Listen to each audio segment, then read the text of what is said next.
Welcome to Technique Tuesdays. In today's video I'm going to show you how to make this card, including how to make these fun shimmery letters. If you're familiar with distress stickles, you'll notice that the effect is very similar.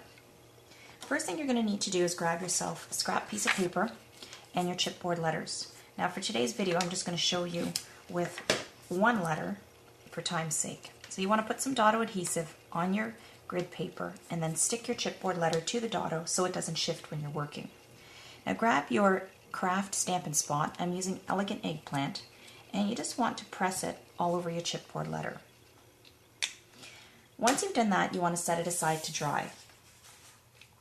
Now I've already gone ahead and done another one and let it dry so that we can now go on to the next step.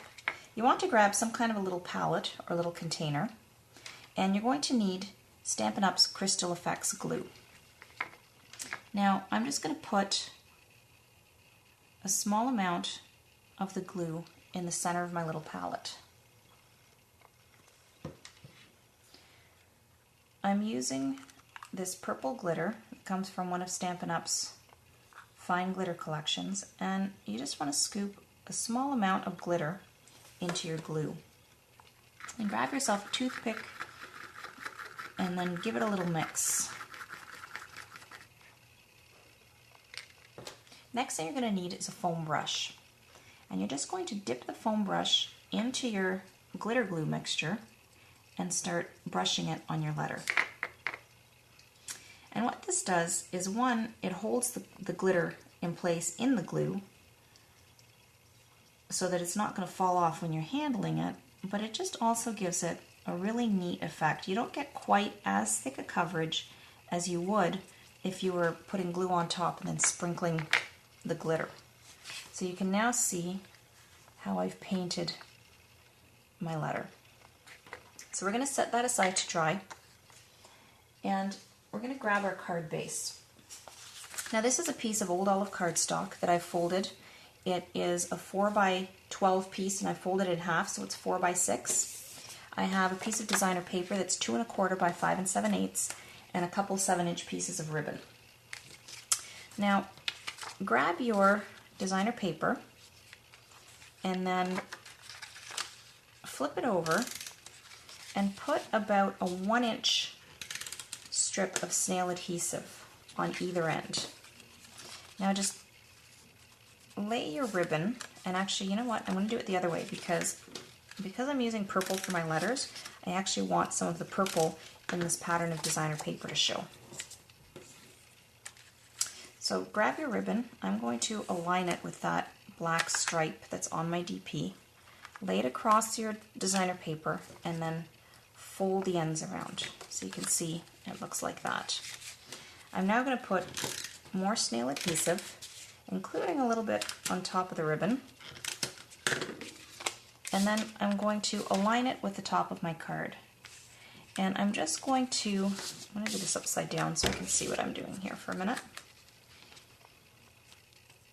So I'm going to just leave a very small border around the edges of the paper, as you can see here.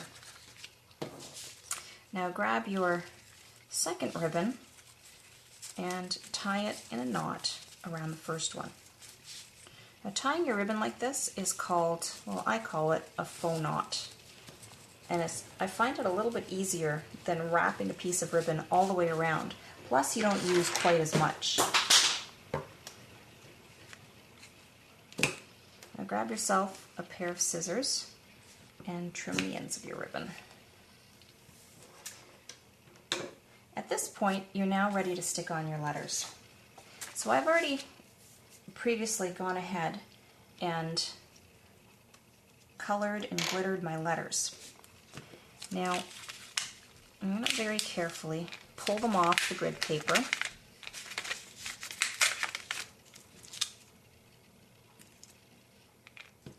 And then I'm going to just lay them on my card to position them. And this will just help ensure that you have correct spacing.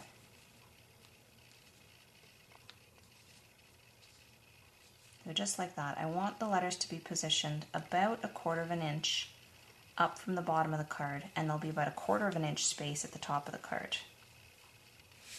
Now once you've done that, you're ready to stick your letters on. So I'm going to use a little bit of Tombow multi-purpose adhesive, and I'm just going to put a little bit on the letter. Now you want to make sure that you don't put too much, otherwise what you'll find is that it will gush out the sides of the letters, and then you'll have these blobs of glue on your card. The nice thing is this is a very strong adhesive, so you don't need a lot. And as you can see, it goes fairly quickly.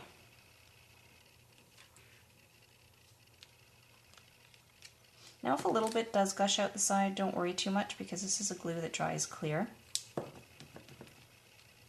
so it won't really be obvious in your card.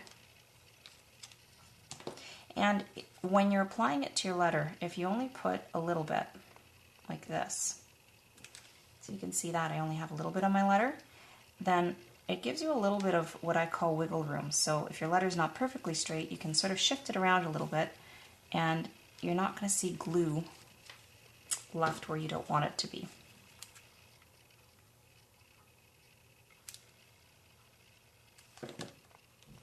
And there we go, we have the last letter. Now here I have some little images that I previously stamped and cut out, and I've already gone ahead and put a Stampin' Dimensional underneath. So now what I'm going to do is just peel off my dimensional, and I'm going to position these little guys on my card, just so they're sitting either on or on top of my letters. You can see with a small image like the bat, what I've done is I've had to cut my Stampin' Dimensional into little pieces.